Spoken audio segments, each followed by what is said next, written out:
Bienvenue sur Good Visa, le podcast Voyage. Aujourd'hui, partez avec Vianney. Pendant 80 jours, il a traversé 17 pays en autostop jusqu'aux portes de la Chine et dormi chez l'habitant. Vianney ne partait pas pour découvrir des pays, mais pour aller à la rencontre des gens. Il va vous partager les réflexions profondes et apprentissages tirés de ce voyage intérieur. Cet épisode est une invitation à aller vers l'autre et à cultiver la foi en l'humanité. Je m'appelle Camille et je vous souhaite une bonne écoute, ou plutôt un bon voyage. Bonjour à tous, bonjour à toutes, bonjour Vianney. Bonjour Camille, Comment te sens-tu aujourd'hui ? je me sens bien, fatigué par le travail, mais tout va bien. Mais écoute, je suis vraiment ravie de te recevoir parce que ça fait des mois et des mois que j'espérais qu'on puisse échanger ensemble. Avant qu'on rentre dans le vif du sujet, est-ce que tu veux bien te présenter avec tes propres mots, comme tu le souhaites ? Et si tu veux bien terminer par nous dire comment tes proches te décriraient. Ouais, bien sûr, alors donc je m'appelle Vianney, j'ai 28 ans. Moi, j'ai grandi dans l'Ouest à Nantes. Maintenant, j'habite à Paris. Je travaille maintenant dans une agence de voyage, donc une agence de voyage spécialisée dans le voyage d'aventure. Et comment me décriraient mes proches? Je dirais, bah, du coup, aventurier, parce qu'on va parler un peu de ça. Aventurier, attentionné et qui n'a pas peur de se dépasser. Super. Donc effectivement, aujourd'hui, on va parler de ton aventure. C'était il y a maintenant quelques années, donc ça va être pas mal aussi de se dire que maintenant tu as un petit peu de recul pour nous raconter tout ça, que tu as abordé donc dans ton livre Step by Step, une aventure initiatique en stop et chez l'habitant jusqu'au port de la Chine, aux éditions Flammarion, rien que ça, avec aussi une préface d'Alexandre Poussin que j'ai aussi reçue sur le podcast, donc ça m'a beaucoup fait sourire ce petit clin d'œil et même un autre invité, Pierre-Antoine Guillotel, m'avait beaucoup parlé de toi, donc j'ai l'impression qu'on est un peu en train de boucler la boucle. Donc encore merci. On va peut-être commencer par une genèse du projet, comme j'aime bien faire, pour essayer de comprendre, en fait, qu'est-ce qui fait que un jour tu t'es dit, ok, je vais partir en stop et dormir chez l'habitant jusqu'aux portes de l'Asie centrale. Comment on arrive avec un tel projet? Ouais, alors ça s'est pas fait en un jour du coup, mais effectivement, en fait, j'avais déjà un peu cette fibre du voyage où voilà, j'avais eu l'occasion de faire des stages à l'étranger, quand j'étais en études et 1 an avant, j'avais eu 6 mois de trou, en fait, avec le covid, où j'avais eu des stages annulés et donc j'avais déjà entrepris un autre voyage, plutôt à la voile cette fois-ci, donc la traversée de l'Atlantique et donc au retour de ce voyage-là, je me suis dit: «Bon, bah, c'était génial, mais j'ai pas rencontré grand monde à part, quelques dauphins et les coéquipiers avec qui j'étais». Et j'avais vraiment cette envie, du coup, pendant tout mon ma dernière année d'études, de sortir un peu de du monde dans lequel j'étais, de ce petit cercle un peu fermé. Enfin, en tout cas, c'est comme ça que je le vivais, où je me sentais pas hyper porté et j'avais vraiment ce désir ardent d'aller à la rencontre de l'autre et en parallèle de ça, j'avais une fascination pour les steppes et l'Asie centrale et donc je me suis dit: «Allez, je vais essayer de réconcilier ces deux envies» et donc c'est comme ça qu'est né un peu le projet. Après voilà, le stop et cetera, ça s'est fait un peu petit à petit, mais voilà comment ça s'est fait, vraiment cette envie de partir à la rencontre des gens, tout simplement. Et tu nous racontes dans le livre également, sans trop spoiler bien évidemment, mais que tu avais ressenti aussi une espèce une murmure intérieure, une voix mystérieuse. Tu dis que ton intuition était vraiment présente et tu savais que tu devais partir là-bas, en fait. Ouais, exactement. En fait, j'étais étonnamment assez sûr de moi, dans le sens où je sentais que ça venait de l'intérieur et que c'était vraiment un désir de partir.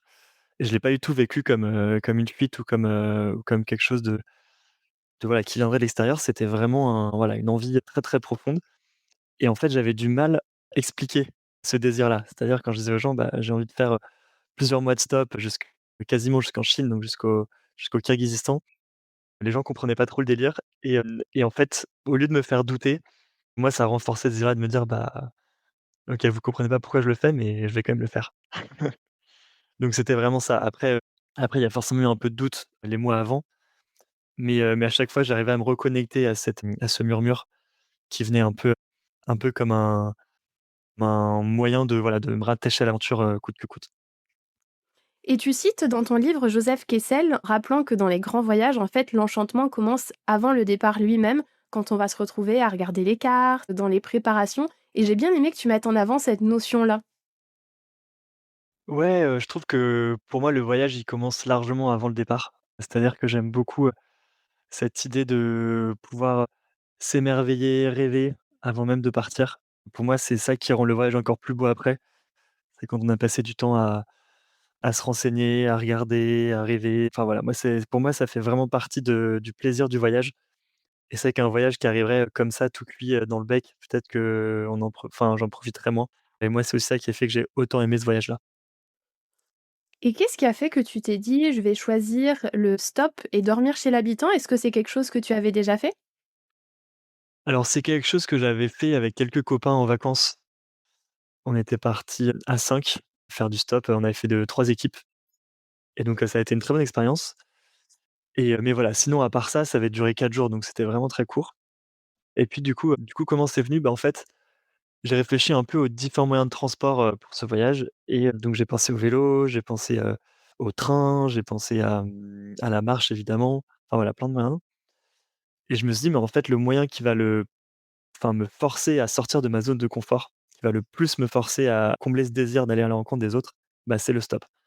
Parce que le stop, en fait, j'ai pas le choix. Je suis obligé d'aller vers l'autre et donc il y avait vraiment cette volonté de vraiment, un peu presque, ne pas me laisser le choix et me dire: «Bon, bah, maintenant il faut que je me débrouille». Et surtout en tant qu'introverti, pour moi, c'était assez important d'être capable, bah, justement de sortir de ma zone de confort et d'aller à la rencontre. Et donc c'est vraiment pour ça dans cette voilà, cette notion de défi et de vraiment volonté de rencontrer l'autre en profondeur.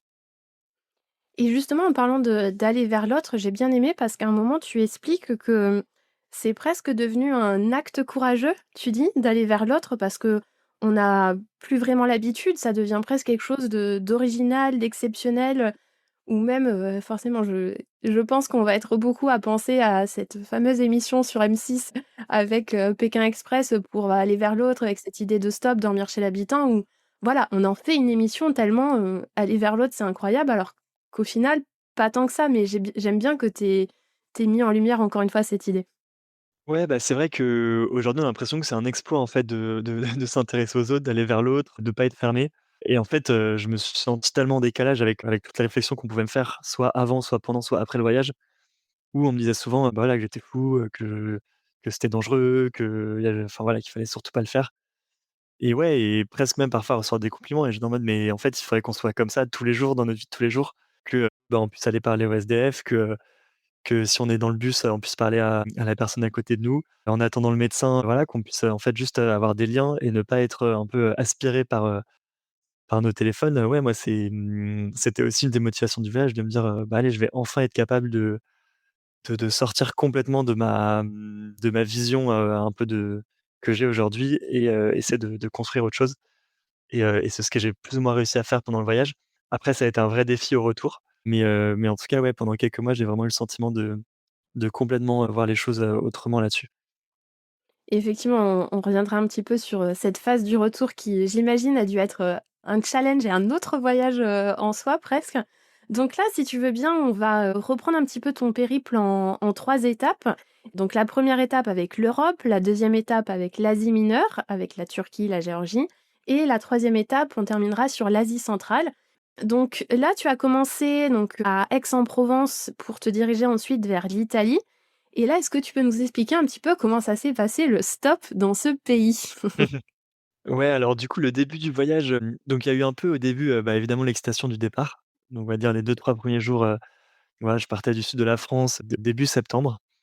Donc c'était un peu les conditions idéales, il faisait beau et donc j'arrive sans trop de problèmes en Italie et là, c'est à partir de ce moment-là que les choses se sont un peu corsées, où, j'ai compris que en fait, le stop, ça allait pas être une partie de plaisir. J'ai eu des gros moments de doute à ce moment-là, donc déjà la météo a complètement changé. Il s'est mis à pleuvoir tous les jours pendant quasiment une semaine et ensuite, donc pour la petite anecdote, donc j'arrive en Italie et donc je fais du stop, comme j'ai l'habitude de faire, sous une bretelle d'autoroute et j'attends, plus de 4-5 heures. Donc là, je me dis: «OK, là, c'est la première fois que j'attends aussi longtemps, c'est quand même dur et tout ça» et là, je vois une voiture qui s'arrête. Je me dis: «Yes, enfin» et en fait, la voiture s'arrêtait juste pour me signaler que je faisais du stop sous un panneau d'autoroute sur lequel il était indiqué que l'autostop était interdit. Et donc ça a été un peu le coup dur du voyage, ça a été de me rendre compte qu'en fait, l'autostop était interdit, en tout cas en Italie, qui était en gros mon premier pays à traverser et je me suis dit: mais si j'ai déjà des problèmes comme ça en Italie, mais qu'est-ce que ce sera en Turquie? Qu'est-ce que ce sera au Kazakhstan? Qu'est-ce que ce sera en Ouzbékistan? Et donc ça m'a fait très, très peur et ça m'a fait douter dès le début du voyage. Et donc en fait, j'ai dû traverser l'Italie, sur des petites routes de campagne, ça a été un peu compliqué et en fait, ça m'a pas forcément mis en confiance, tout de suite. Heureusement, j'ai repris des forces ensuite, mais vraiment le début du voyage a été très, très compliqué et je pense que c'est normal dans un voyage au début d'avoir un peu de résistance et de pas encore être tout à fait dans le bon état d'esprit et il y avait aussi de la résistance parce que je pense que j'étais encore dans la logique de: «Il faut que j'arrive le plus vite possible» et en fait, quand on voyage en stop, mais c'est tout l'inverse qu'il faut, qu'il faut qu'il faut avoir en tête, c'est plutôt, en fait, je vais le plus lentement possible pour, rencontrer les gens le mieux possible et donc ça a demandé un peu de reprogrammer mon cerveau aussi. Ce qui a été un peu un défi et au bout de 1 ou 2 semaines, j'ai commencé vraiment à prendre du plaisir, mais au début, c'était quand même assez compliqué. Et merci de le rappeler parce que j'ai l'impression que c'est quelque chose qui revient beaucoup dans les personnes que je peux inviter, de ces premiers jours ou premières semaines où les gens se disent: «Mais en fait, qu'est-ce que je fous là? Dans quoi je me suis lancée?» Et je pense qu'en fait, c'est pas parce qu'on ressent ça qu'on s'est trompé. C'est juste qu'il y a une période d'ajustement qui est tout à fait normale. Je pense que c'est un peu pareil quand on commence un nouveau travail ou quand on déménage ou quand on voilà, quand on change quelque chose, il y a toujours une période de transition et il y a des ajustements à faire. Bah, quand on part en voyage, il y a aussi déjà, voilà, comment va réagir son corps, comment on va réagir, face à la difficulté physique, mentalement aussi, comment est-ce qu'on va enfin voilà, il y a plein, plein de choses qui sont chamboulées et donc voilà, pour moi, avec l'expérience, ce que j'ai compris, c'est qu'il fallait pas s'arrêter là et que voilà, il fallait pas avoir peur de la suite. C'était un bon test en tout cas Mmh. pour toi. Donc ensuite tu as enchaîné avec, donc j'espère que je vais pas oublier des pays et malheureusement on n'aura pas le temps de tous les Ouais, aborder. il y en a 17 donc C'est un petit peu la frustration pour les aventuriers qui ont fait des aventures au si long cours sur de si longues distances, mais bon, ça fait partie du jeu. Mais quand même, donc là, tu as enchaîné avec la Slovénie, la Croatie, où je vais garder le mystère encore une fois pour le livre, mais tu tombes sur un couple qui va te bouleverser de par cet amour qui semble avoir.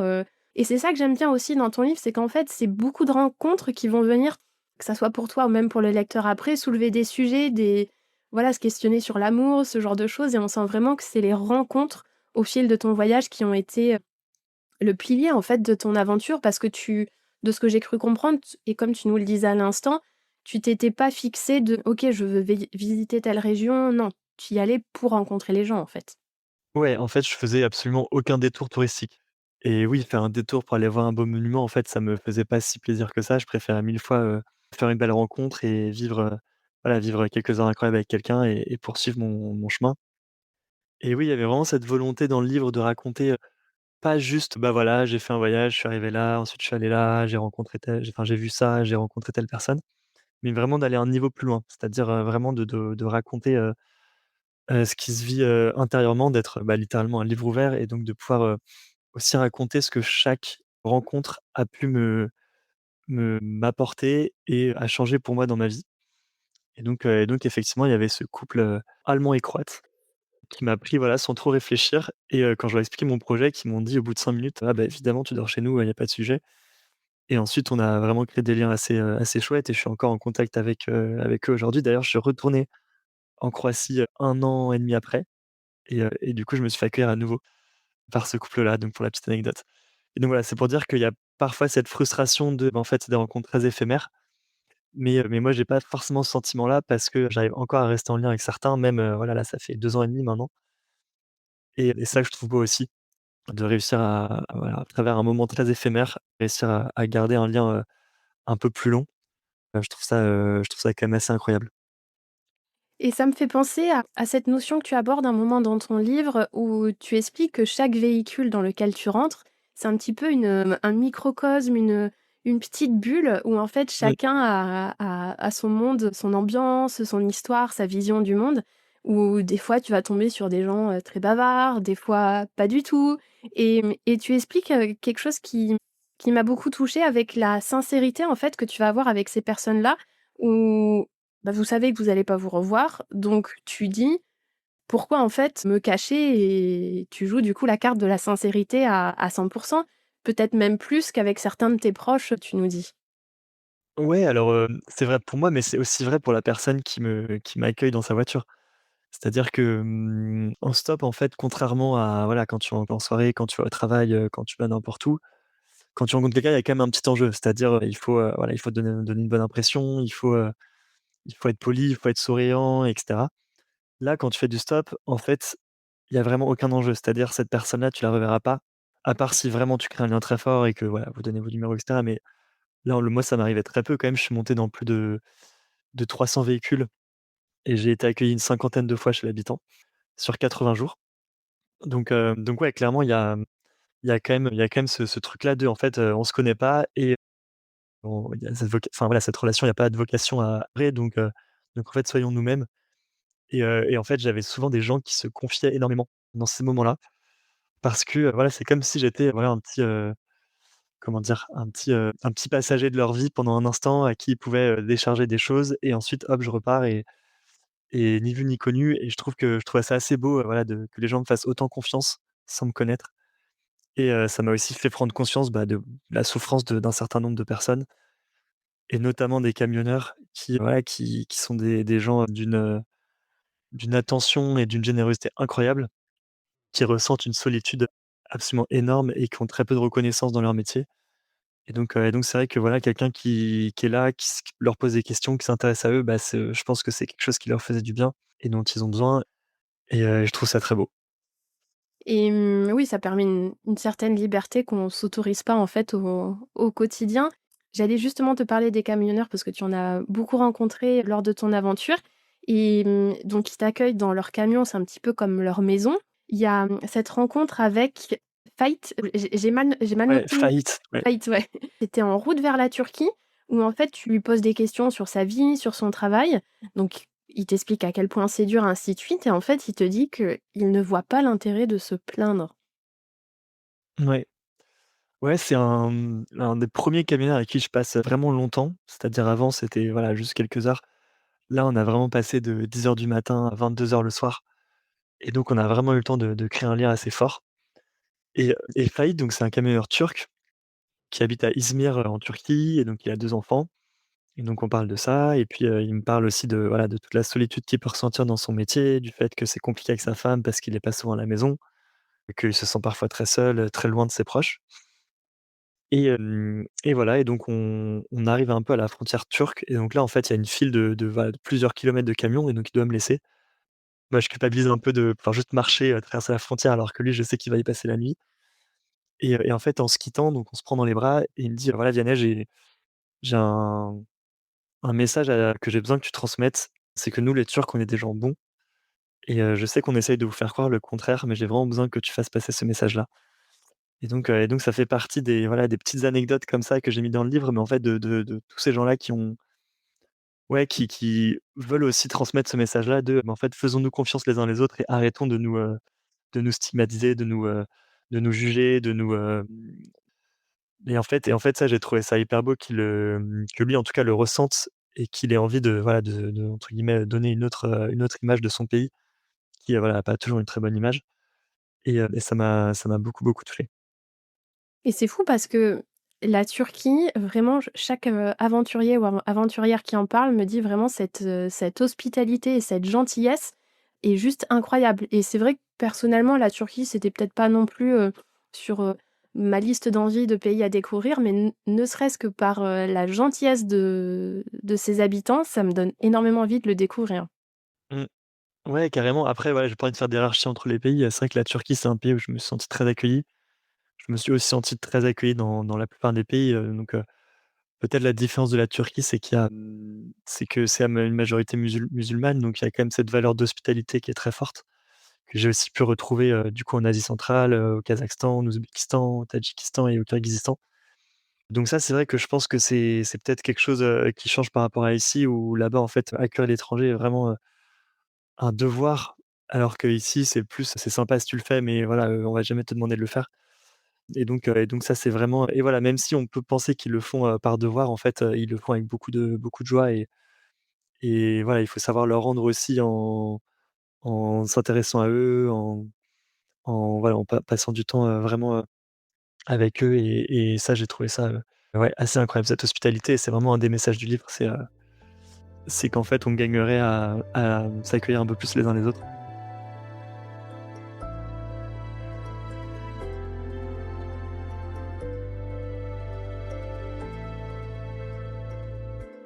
Là, si on revient juste un tout petit peu en arrière, moi j'avais noté une anecdote avec un conducteur en Croatie Ah qui oui. m'a beaucoup fait rire, avec Yao.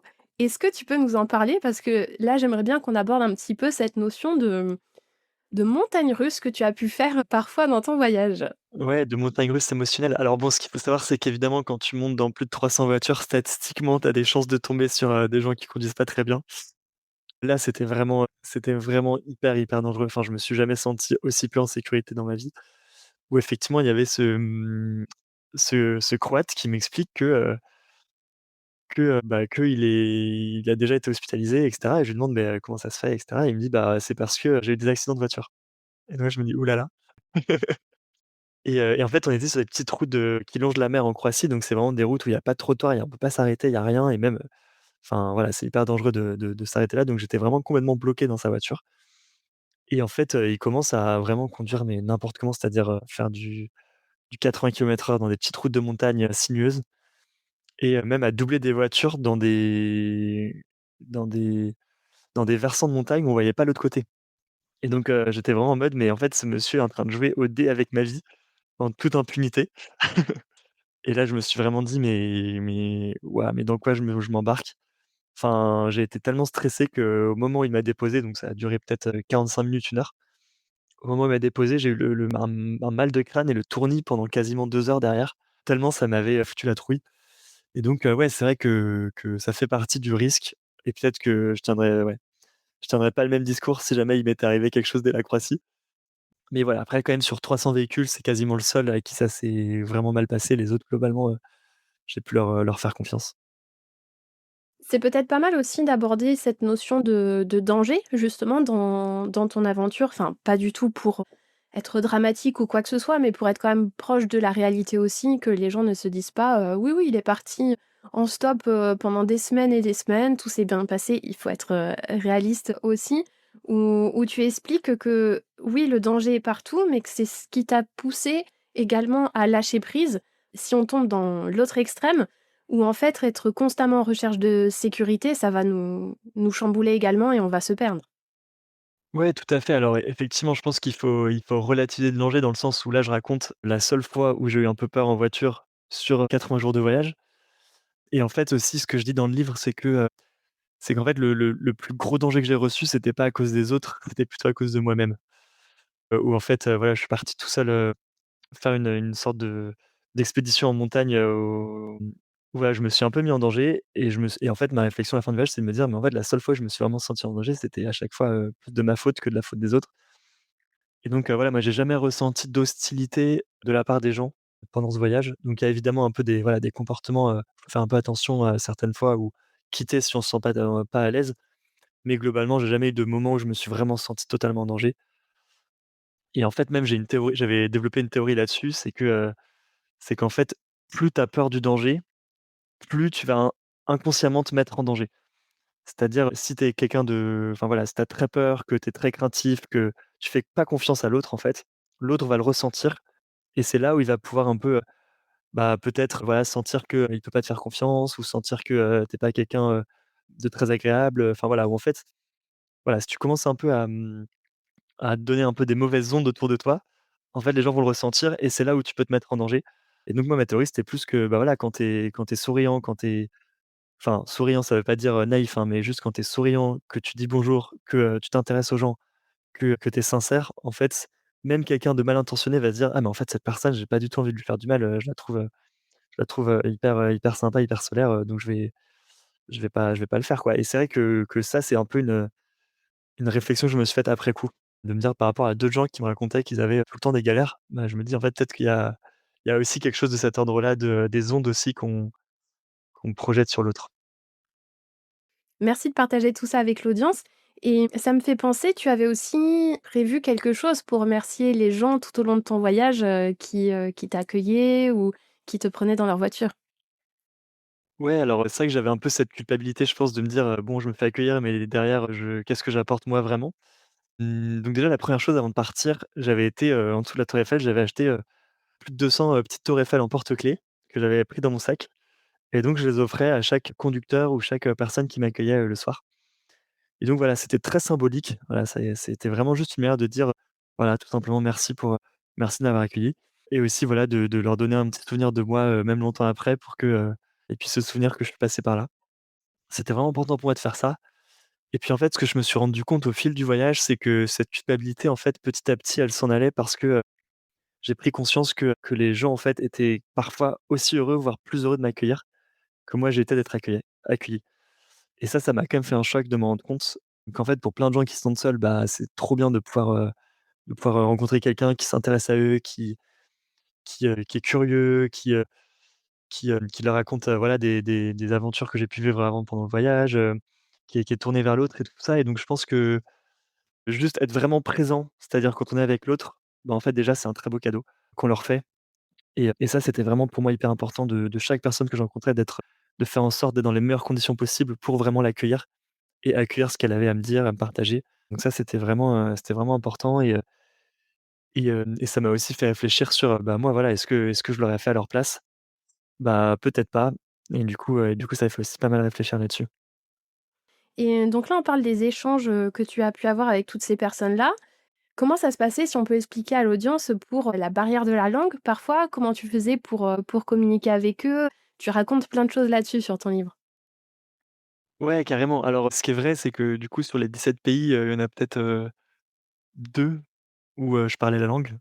Mais sinon, globalement, c'était voilà, moi, je parle français, anglais, espagnol. Il y a aucune de ces 3 langues qui m'a été utile sur ce voyage. Donc, vraiment, en fait, j'ai dû trouver des petits stratagèmes pour apprendre à communiquer avec les gens sans forcément connaître la langue parce que, il y a eu 17 pays, donc potentiellement, plein de langues différentes. J'avais quand même appris donc quelques mots de turc et de russe parce que je savais que c'était les 2 langues, qui allaient être le plus parlées sur mon trajet. Donc ça, j'avais voilà, juste, quelques mots de base, «Bonjour, comment tu t'appelles? Est-ce que tu es marié? Quel âge tu as? Où est-ce que tu habites?» Donc déjà, voilà, ça permettait de tenir 5 minutes de conversation et puis après, au bout d'un moment, bah, on arrive dans autre chose et où là, faut réussir à communiquer juste avec des gestes ou avec des mots-clés et donc là, c'était vraiment très chouette. Au début, j'étais très gêné par ça, qu'il y ait des silences, qu'on se comprenne pas, que voilà, on me balance des phrases, et que je comprenne absolument rien et puis petit à petit, j'ai appris à voilà, me dire: «Bah, j'accepte cet inconfort et je fais vraiment le maximum pour comprendre et si je comprends pas, bah, j'essaye de trouver d'autres moyens de m'exprimer». Et donc ça, c'était assez chouette parce que je pense que petit à petit, j'ai développé une sorte de capacité à parler avec des gestes, avec le regard, avec des sourires et ça, j'ai trouvé ça tellement puissant et en fait, je savais pas que j'avais ça en moi et donc ça a été une des découvertes du voyage de savoir qu'en fait, on peut communiquer sans parler. Voilà, évidemment, on est limité, mais il y a quand même pas mal de choses qui passent par autre chose que la langue et j'essayais au maximum d'éviter d'avoir Google Traduction avec moi parce que je savais qu'à partir du moment où tu mets un téléphone entre 2 personnes, bah, ça crée un mur où on va peut-être moins facilement se parler, moins facilement se confier et donc je sortais vraiment en dernier recours si j'avais vraiment quelque chose de très important à dire. Mais voilà, c'était pas du tout la démarche et je le faisais vraiment quand ça devenait, trop, trop frustrant et que je sentais qu'on avait vraiment besoin de parler. Mais c'était vraiment en dernier recours. Et j'aime bien que tu aies parlé de confort parce que je pense que c'est un petit peu plus loin dans le livre que tu le mentionnes. Cette idée de trouver le confort dans l'inconfort. Mais ouais, moi, en fait, je me dis enfin, ma vision du monde et de moi-même, c'est un peu de me dire: «Plus j'arrive à élargir ma zone de confort, plus, en fait, j'ai d'opportunités et de possibilités». Et donc en fait, ouais, c'est vraiment quelque chose, que j'ai découvert dans ce voyage, c'est qu'au début, bah, en fait, ça me faisait vachement peur de faire du stop, c'est-à-dire les premières minutes, j'étais hyper stressé et en fait, à la fin, c'est devenu normal. Pareil, pour dormir chez l'habitant, la première fois, j'étais un peu mal à l'aise, je savais pas trop comment me comporter et cetera et en fait, à la fin, j'étais devenu à l'aise avec ça et donc en fait, ouais, moi, enfin, mon objectif pendant ce voyage et de manière plus générale, c'est de prendre du plaisir à chercher l'inconfort. Je pense que c'est une des clés, peut-être pas du bonheur, mais une des clés, pour vivre une vie, plutôt joyeuse, plutôt heureuse. Et en parlant d'inconfort, ça me fait penser à une scène qui m'a tellement fait rire en Grèce, si c'est OK pour toi qu'on la partage? Ouais, ouais, bah, c'est pas la scène dont je suis le plus fier, mais effectivement, c'est rigolo. Donc j'imagine que tu fais référence à la fois où je me suis fait accueillir, tu à Thessalonique, donc je me fais accueillir par, un jeune de ouais, d'une trentaine d'années et en fait, il m'accueille chez lui, il invite un de ses potes et on mate un film le soir et pendant le film, ils commencent à se déshabiller, les 2. Donc je me dis: «Tiens, c'est un peu chelou et tout, je comprends pas trop», donc je détourne un peu le regard. Puis à un moment, ils sont complètement nus et je me dis: «Beh, genre trop bizarre ce qui se passe» et puis là, je vois qu'ils me re que nos regards se croisent et il me dit: «Ah oui, on t'a pas dit mais on est nudistes, donc si tu veux te mettre, à poil, tu peux le faire aussi». Et donc là, c'est vrai que ça m'a j'étais un peu en mode: «Mais what?» C'est marrant de pas la et apparemment c'était spécifié sur, j'étais passé par Couchsurfing, apparemment c'était spécifié sur l'annonce Couchsurfing, mais évidemment il y avait, je sais pas, peut-être, 3 pages, j'avais pas tout lu et donc et donc c'est un peu une anecdote rigolote de, bah, en fait, en voyage, tout peut arriver et faut pas réagir au quart de tour si un truc comme ça arrive, c'est peut-être juste qu'il y a un petit malentendu, mais ouais, c'est vraiment une anecdote, qui illustre ce lâcher prise dont il faut parfois faire preuve. Et ça fait en plus, un petit peu écho à Nuit et culottée où ils font, Mmh. voilà, beaucoup d'autostop, ils vont dormir chez l'habitant et j'espère qu'un jour je les aurai, enfin je pourrai les recevoir, au micro aussi. Ah ouais, carrément et eux, du coup, ils démarrent nus leur aventure et du coup, là, effectivement, la première personne qui les prend en stop, elle voit des gens, nus au bord de la route donc ça demande aussi à cette personne-là d'avoir un peu de lâcher prise et d'ouverture d'esprit pour pour accepter de les prendre en stop. Complètement et peut-être qu'aussi je passe du coq à l'âne, mais pour, clôturer, on va dire, sur l'Europe, tu as aussi pris conscience de la chance qu'on avait, en fait, avec notre passeport français, de pouvoir bouger librement dans plein de parties du monde et tu as fait un lien, du coup, aussi avec, des dons que tu as pu faire à ton retour. Est-ce que tu veux bien expliquer à l'audience? Ouais, bien sûr, donc moi, donc pour revenir sur le la chance qu'on a de pouvoir bouger, moi, j'avais choisi un peu mon itinéraire en fonction des pays où j'allais pas avoir besoin de visa et donc en fait, sur 17 pays, bah, il y a qu'un seul pays où j'ai eu besoin d'un visa et au final, je l'ai même pas utilisé. Et donc c'est vraiment ouais, je trouve que ça a vraiment une chance quand je voyais dans l'autre sens, bah, tous ces gens qui me disaient: «Voilà, moi je rêve de trouver un travail en Europe, est-ce que tu peux m'aider, quoi?» Et donc c'est vrai que ça c'était toujours un peu dur de leur dire: «Bah, non, je pense pas pouvoir t'aider, désolé». Et en fait, eux, pour avoir un visa, ils avaient besoin d'avoir une offre de travail. C'était assez délicat parfois ces situations-là. Donc moi, j'étais vraiment dans l'autre sens et donc en fait, donc ça venait aussi peut-être de cette culpabilité de me faire accueillir sans contrepartie. Et en fait, je me suis dit: «Bon, bah, voilà, ces gens qui m'accueillent, en fait, c'est de l'argent que j'aurais pu mettre dans un hôtel, par exemple, si j'avais voyagé, tout seul, enfin, pas chez l'habitant» et donc je considère que c'est à peu près 15 € par nuit. J'avais fait un peu une moyenne, sur tout mon voyage et donc c'est 15 € que je vais mettre de côté et que je vais pouvoir reverser à une association pour réfugiés, qui s'appelle, Jesuit Refugee Service, donc qui est une association qui œuvre aux côtés des réfugiés en France, donc des réfugiés de guerre, principalement.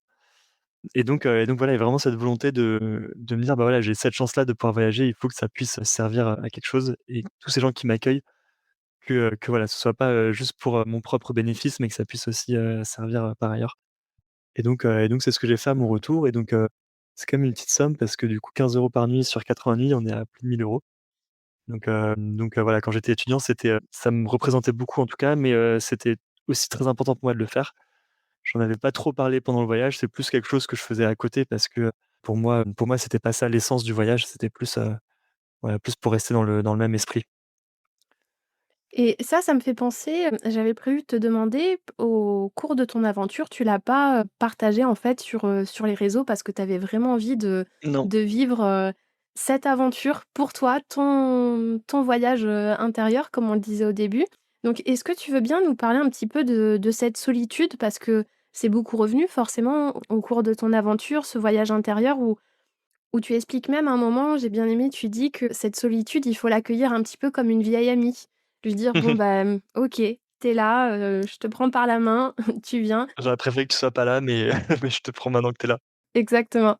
Ouais, carrément, bah, alors j'avais beau, rentrer dans une dizaine de voitures par jour, c'est pas pour autant que je ressentais pas de solitude parce qu'en fait, voilà, quand on a cette frustration de pas réussir à vraiment rentrer en lien, ça m'empêchait pas de me sentir très seul et puis il y a des soirs où je me faisais pas accueillir, donc j'étais tout seul dans ma tente le soir et donc ouais, cette solitude, elle a vraiment été plus ou moins présente tout au long du voyage. Il y a eu des moments très difficiles et en fait, ouais, j'ai vraiment appris à la dompter. C'est-à-dire, avant de partir, par exemple, ça me faisait très peur de passer, du temps, un week-end tout seul, par exemple, chez moi, c'était un peu l'angoisse. Maintenant, je suis plus à un stade où, justement, j'en rêve, quoi. Je suis en mode: «Ah yes, je suis tout seul ce week-end, ça va être génial, je vais pouvoir, me reconnecter un peu à moi-même et à mon intériorité et vivre des choses trop chouettes. Et donc, voilà, il y a vraiment cette, moi, c'est vraiment quelque chose que je ressors après ce voyage, c'est vraiment cette peur de la solitude qui a complètement disparu, où en fait j'ai appris à l'accepter et à ne pas la subir. Et ça, c'est vrai que, bah, je m'y attendais pas forcément à ce qu'en fait j'ai ce besoin de solitude en moi. Donc je m'en suis rendu compte, vraiment assez tard. Et maintenant, voilà, justement, je crée des occasions pour, pour retrouver cette solitude-là. Donc ouais, c'est vraiment hyper important pour moi.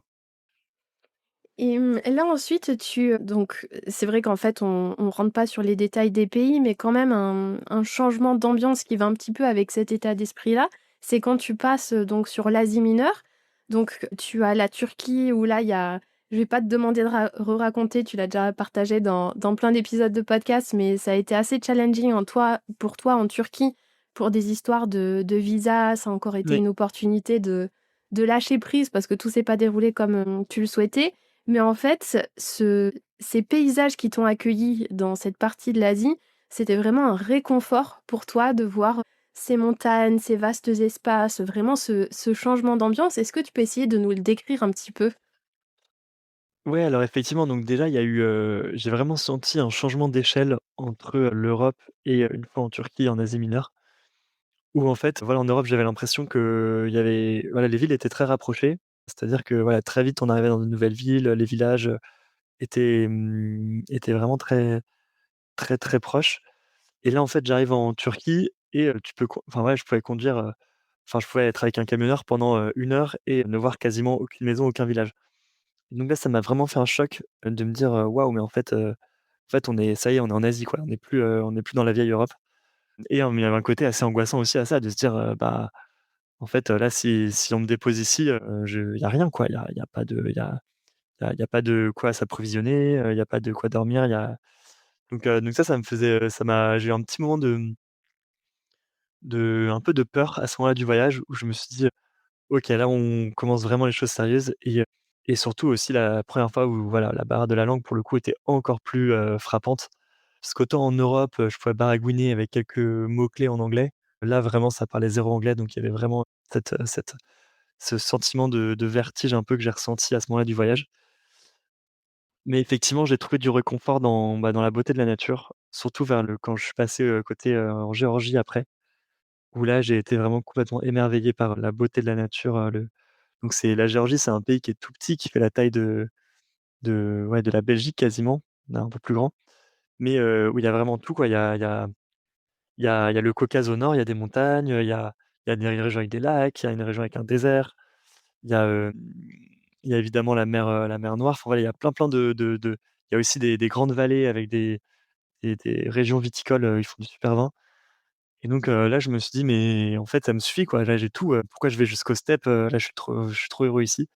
Et donc ce pays où, voilà, où j'attendais rien, c'était juste sur le chemin. Ça m'a vraiment donné du réconfort après la traversée de la Turquie qui a été particulièrement compliquée, qui était déjà compliquée de base et qui s'est, comme tu l'as dit, recompliquée à nouveau une fois que j'ai eu ce problème de passeport à la sortie du pays où j'ai bien cru que le voyage allait s'arrêter. Donc là, j'ai eu 48 heures de très, très compliqué où j'ai dû un peu faire le deuil du voyage et tout ce qui est arrivé après, en fait, pour moi, c'était que du bonus. C'est-à-dire, en fait, le voyage, il aurait pu s'arrêter donc maintenant, ça y est, je peux profiter à fond, quoi.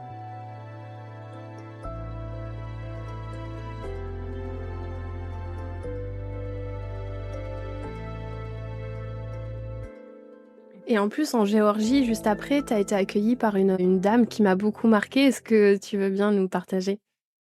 Ouais, alors j'ai été accueilli par cette dame, donc elle habite à Tbilissi, qui est la capitale de la Géorgie.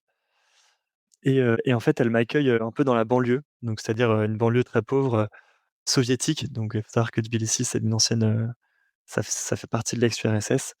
Et donc elle m'accueille tout en haut d'une espèce de grande tour, une sorte d'HLM. J'entre, elle m'accueille, elle me prépare un petit thé, elle me dit: «Bah, je t'ai préparé un dîner». Elle me dit: Est-ce que tu as des affaires à laver? Je peux te les laver, j'ai une machine. Est-ce que tu veux te doucher?» et cetera.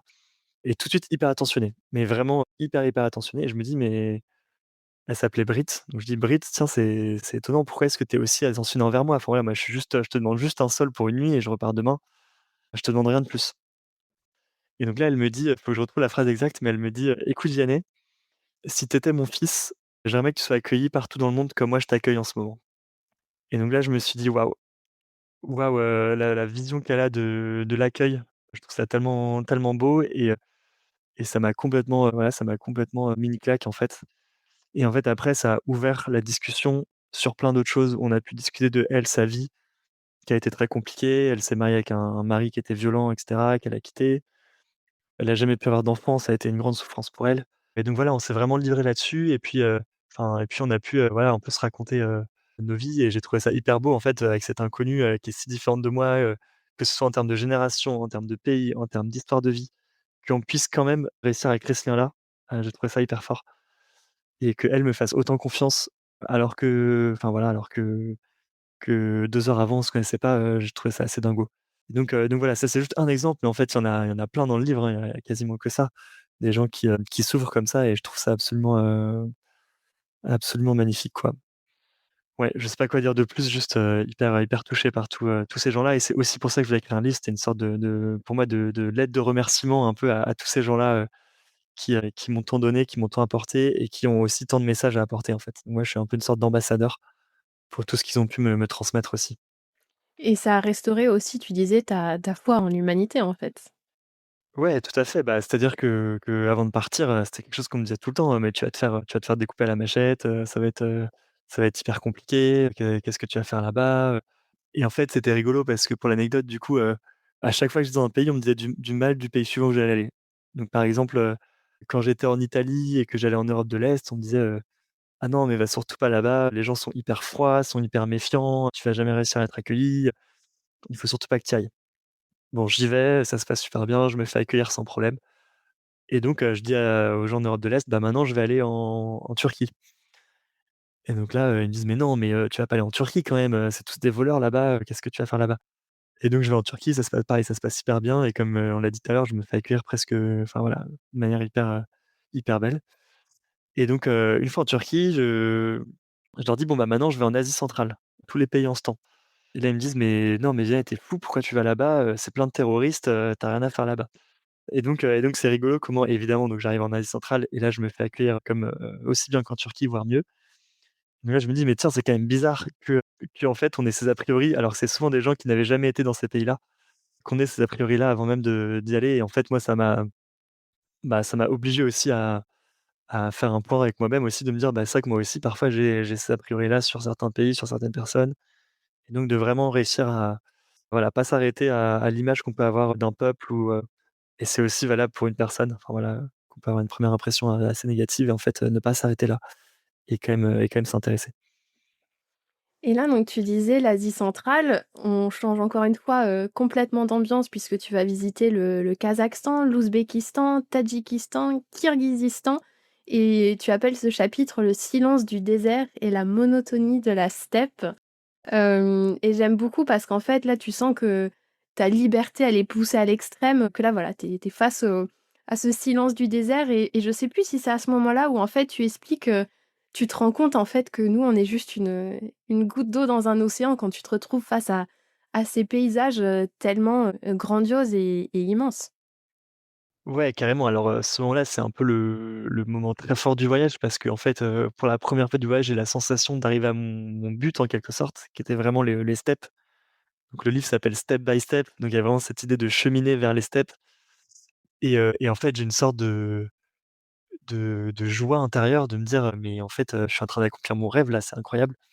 Même si, tout autour de moi, c'était assez morose parce que, en fait, la steppe, c'est quoi? C'est un désert avec des petites touffes d'herbe sur des milliers de kilomètres et donc parfois, c'était impressionnant parce que du coup, donc là, je voyageais quasiment exclusivement avec des camionneurs parce qu'il y a enfin, il y a rien, donc il y a pas de voiture qui passe et donc parfois, je m'endormais 3 4 heures, je me réveillais, le paysage n'avait pas changé d'un iota et là, je regardais sur la carte, je voyais qu'on avait quand même fait, 400 kilomètres et je me disais: «Mais c'est quand même incroyable, cette immensité» et là, j'ai vraiment ressenti un vertige de me dire, j'avais déjà ressenti un peu ça en Turquie, mais là, encore un niveau au-dessus où je savais que si le camionneur me disait, «Bah, écoute, tu descends là», potentiellement, je pouvais mourir, quoi. Parce qu'il y avait un camion qui passait, tous les 2 3 jours. Enfin, voilà, c'est vraiment pas du tout une route empruntée, c'était une route, en terre et cetera et donc c'était vraiment un moment de on va dire de méditation et de contemplation du paysage que j'ai trouvé incroyable. Et tu arrivais à trouver quand même cette méditation, sachant qu'il y avait ce risque, enfin là, c'est moi qui projette mes propres peurs, mais de Mmh. d'arriver à savourer ces paysages tout en sachant, comme tu viens de dire, que si le mec, pour X ou Y raison, il te dit: «Bon, bah, tu vas descendre ici». Bah, écoute, étonnamment oui. Étonnamment oui, parce que, je sais pas, j'avais mais après aussi qui a été ça a été consolidé par toutes les expériences que j'avais vécues avant dans le voyage, mais j'avais une sorte de confiance que en fait, j'allais arriver au bout, quoi, et du coup, c'est ça qui me permettait de surmonter un peu la peur que je pouvais avoir, et aussi cette idée de me dire: «Bah, s'il m'arrive un truc, je sens que, voilà, je sens que j'ai une bonne étoile et que je vais être secouru, par quelqu'un», et donc ça me permettait de relativiser un peu le danger à ce moment-là. Mais c'est vrai que ouais, il y avait aussi ce côté un peu lunaire de me dire, «Mais voilà, je suis vraiment enfin, qu'est-ce que je fais là, quoi? Je suis à un endroit où je devrais pas être», et il y avait quelque chose de très excitant à ça, je trouvais. Donc moi, ça me plaisait bien à ce moment-là. Parce que tu dis aussi que l'autostop, ça va un petit peu dans cette idée, ce que tu viens de dire, c'est l'acceptation de l'incertitude permanente et l'abandon de la planification. Donc en fait, Mmh. j'imagine que tu lâchais prise sur ça aussi, de dire: «Bah, je sais pas ce qui va se passer dans quelques heures et c'est OK». Ouais, c'est ça, en fait, le fait de lâcher prise sur des choses matérielles, donc où est-ce que je vais dormir ce soir, comment je vais aller à tel endroit, et cetera.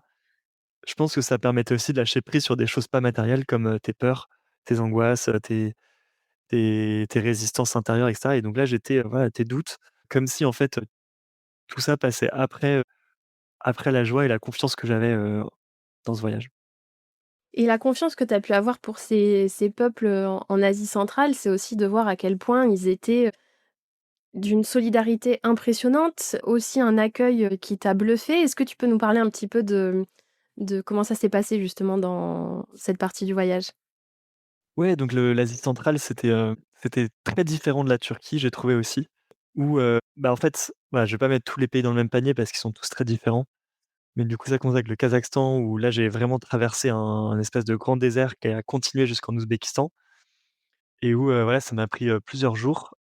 Enfin, je suis arrivé sur, les oasis, des oasis au milieu du désert en Ouzbékistan, et donc là, il y avait un peu un truc, incroyable de se dire, «Putain, ça y est, je j'arrive dans l'oasis, quoi», donc c'était assez incroyable.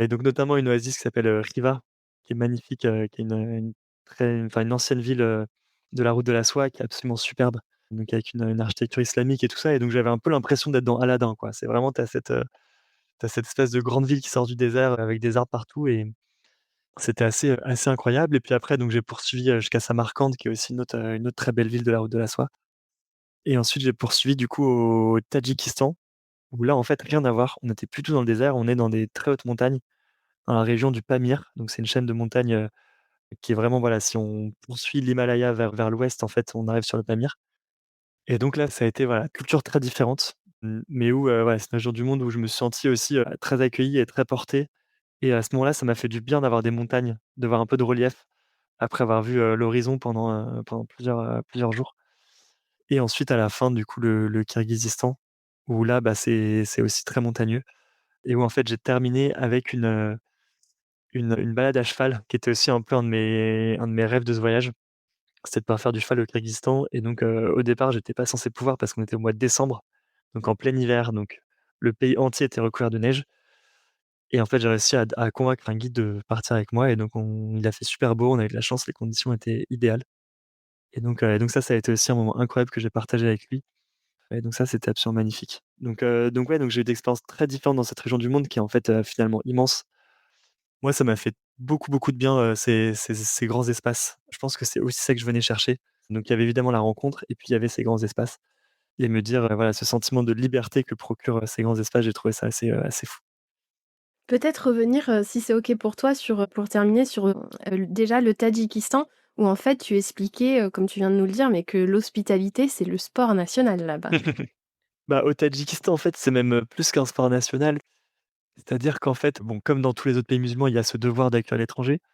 Mais il y a un truc en plus au Tadjikistan, c'est que les conditions de vie sont tellement rudes. C'est-à-dire qu'il fait tellement froid l'hiver et tellement chaud l'été. L'hiver, il fait entre -5 et -25 la journée, et entre -15 et -30 la nuit.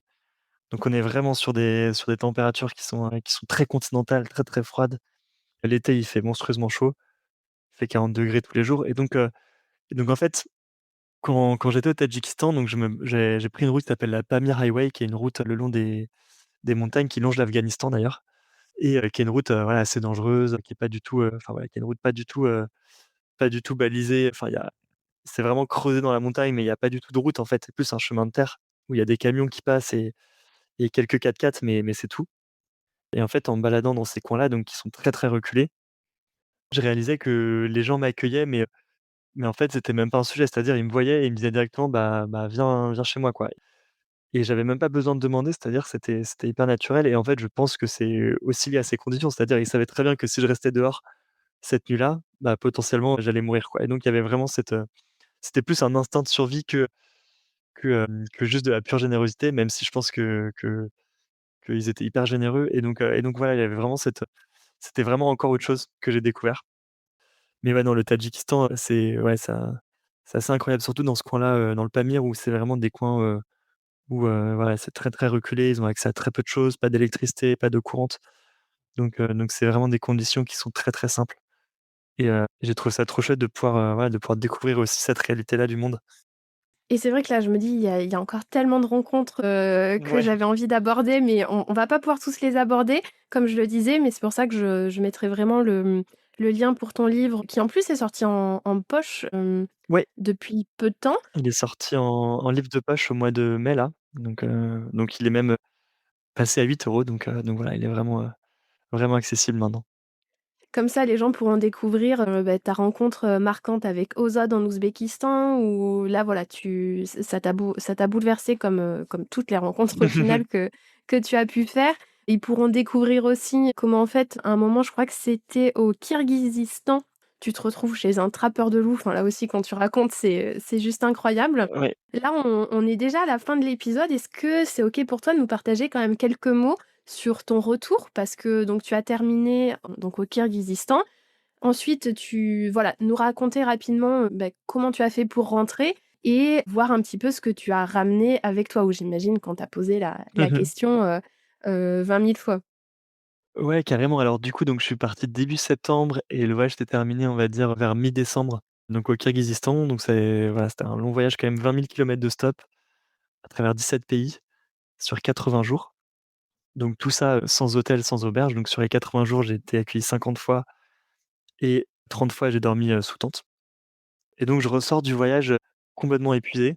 En fait, j'avais prévu de faire le retour en train, mais à cause de la mésaventure que j'ai eue en Turquie, j'ai été banni de Turquie, donc je ne pouvais plus passer par la Turquie.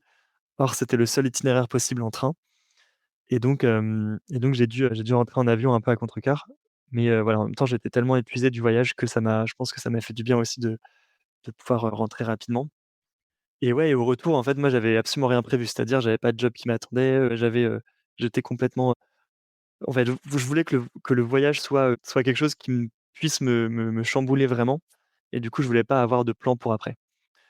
Et d'ailleurs, c'était une super chose parce que, du coup, je suis rentré et petit à petit, au bout de ouais, de 1 ou 2 semaines a émergé un peu cette idée de livre parce que j'avais pris pas mal de notes et justement par rapport à la solitude, c'était une bonne manière aussi pour moi d'extérioriser un peu toutes les émotions que je pouvais ressentir, donc j'avais beaucoup écrit et donc pour moi, ça a été un peu une manière de on va dire, de prolonger le voyage et de rentrer en douceur parce que voilà, je savais que sinon le choc allait être trop violent entre ce que j'avais vécu pendant plusieurs mois et le retour. Et donc pour moi, en fait, l'écriture m'a vraiment permis de on va dire de revivre chaque rencontre, chaque moment fort et je suis vraiment hyper reconnaissant d'avoir pris ce temps-là donc au départ, je me dis: «Bon, ça va me prendre 2 3 mois».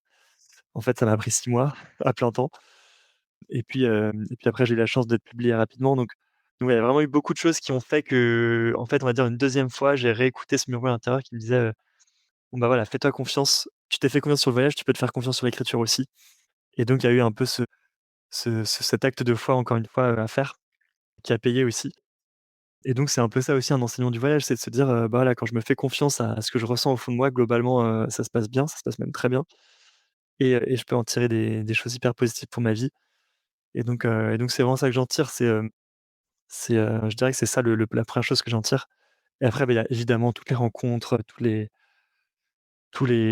claques d'humanité que j'ai pris, en pleine figure, pendant 80 jours, ça c'est clair que que ça m'a marqué. Peut-être aussi cette confiance en l'humanité.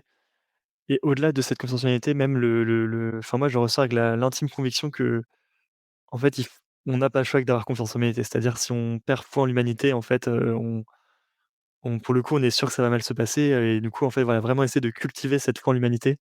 C'est vraiment quelque chose que j'essaye de continuer à faire, même après le voyage, même si c'est pas toujours évident.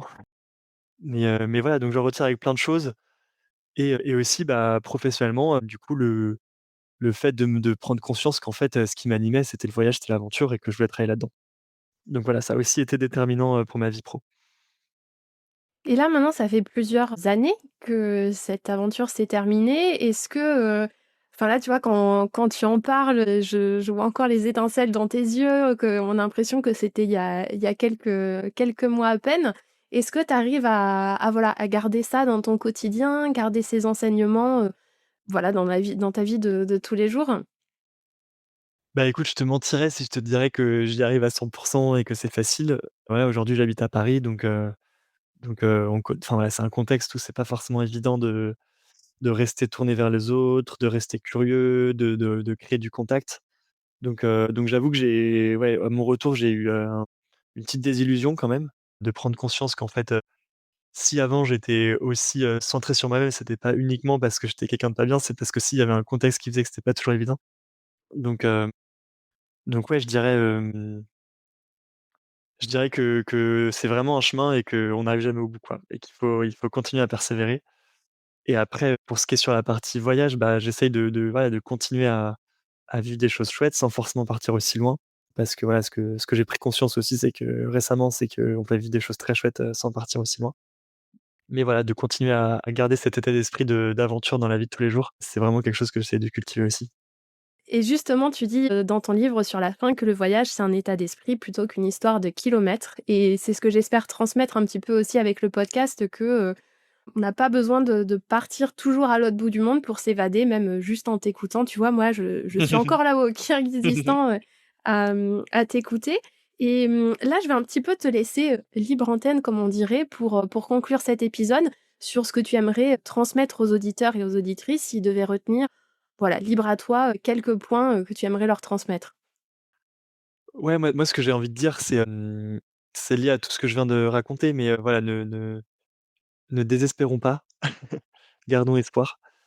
Gardons espoir que collectivement, on va trouver des solutions à tous les défis qui nous attendent, que ce soit, défis, voilà, politiques, économiques, sociaux, enfin voilà, il y a plein de choses qui peuvent nous amener à perdre foi en l'humanité, et voilà, essayer de continuer chacun à essayer de faire de notre mieux, et que le reste suivra.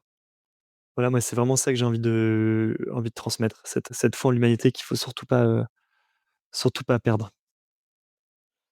Parfait, beh, écoute, merci beaucoup Vianney. Donc je vais comme je le disais, je vais mettre ton livre, dans le descriptif de l'épisode parce que vraiment c'est un livre qui est très singulier parce qu'en fait, oui, tu parles de ton aventure, tu parles quand même des pays que tu as traversés, ainsi de suite, mais c'est tellement, bah, voilà, une ode à garder cette foi en l'humanité avec toutes ces rencontres que tu as pu faire. Là, on en a cité que quelques-unes, mais il y en a, mais Mmh. voilà, des des dizaines et des dizaines. Mais écoute, bonne continuation pour la suite et au plaisir de te recevoir peut-être pour, de nouvelles aventures à voir et encore merci pour tout ce que tu as pu transmettre à l'audience. Merci à toi Camille d'avoir pris le temps de m'écouter, et j'espère que le podcast va vous plaire. À bientôt. Merci à vous. Merci pour votre écoute. J'espère que cet épisode vous a plu, qu'il vous a permis de vous évader et de vous ressourcer. J'ai besoin de vous pour que l'aventure Good Visa continue. Vous pouvez vous abonner sur votre plateforme préférée afin de suivre les nouveaux épisodes. Si ce n'est pas déjà fait, vous pouvez laisser 5 étoiles et un avis et même en parler autour de vous. Il y a aussi le compte Instagram Good Visa Podcast, tout attaché, que vous pouvez suivre où je poste régulièrement des photos et des vidéos pour illustrer les épisodes. Ça me touche énormément quand je reçois vos retours, alors vraiment n'hésitez pas à me faire un mot. Merci à vous, à bientôt.